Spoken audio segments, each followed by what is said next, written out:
Danau Galilea, dua orang bersaudara, yaitu Simon yang disebut Petrus dan Andreas saudaranya. Mereka sedang menebarkan jala di danau, sebab mereka penjala ikan. Tetapi malam itu mereka tidak menangkap apa-apa.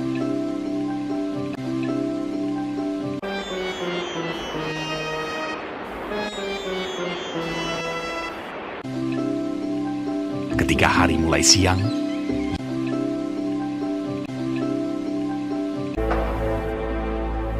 Yesus menyingkirlah ia ke Galilea.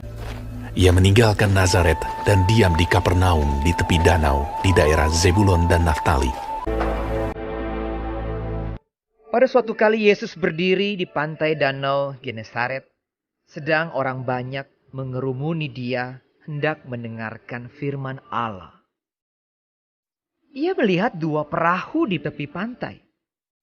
Nelayan-nelayannya telah turun dan sedang membasuh jalannya.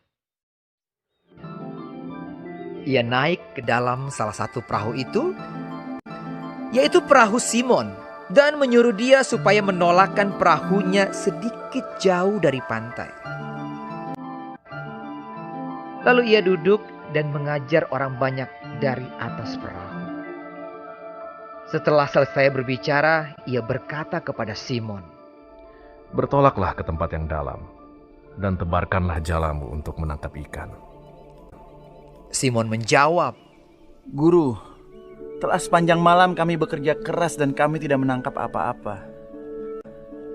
Tetapi karena engkau menyuruhnya, aku akan menebarkan jala juga." Dan setelah mereka melakukannya, mereka menangkap sejumlah besar ikan, sehingga jala mereka mulai koyak. Lalu mereka memberi isyarat kepada teman-temannya di perahu yang lain supaya mereka datang membantunya. Dan mereka itu datang. Lalu mereka bersama-sama mengisi kedua perahu itu dengan ikan hingga hampir tenggelam. Sebab ia dan semua orang yang bersama-sama dengan dia takjub oleh karena banyaknya ikan yang mereka tangkap. Demikian juga Yakobus dan Yohanes, anak-anak Zebedeus yang menjadi teman Simon.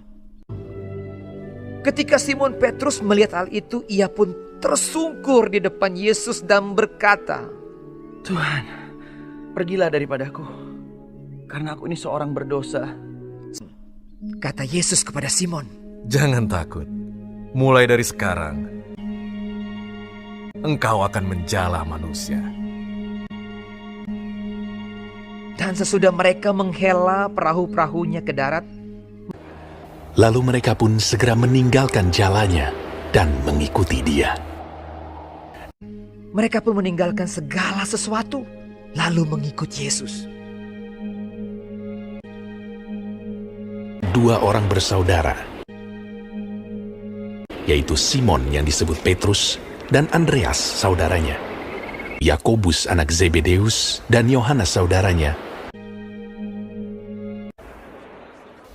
Yesus pun berkeliling di seluruh Galilea. Ia mengajar dalam rumah-rumah ibadat dan memberitakan Injil Kerajaan Allah, serta melenyapkan segala penyakit dan kelemahan di antara bangsa itu. Maka tersiarlah berita tentang dia di seluruh Syria, dan dibawalah kepadanya semua orang yang buruk keadaannya, yang menderita pelbagai penyakit dan sengsara, yang kerasukan, yang sakit ayan, dan yang lumpuh. Lalu Yesus menyembuhkan mereka. Maka orang banyak berbondong-bondong mengikuti dia. Mereka datang dari Galilea dan dari Dekapolis, dari Yerusalem dan dari Yudea dan dari seberang Yordan,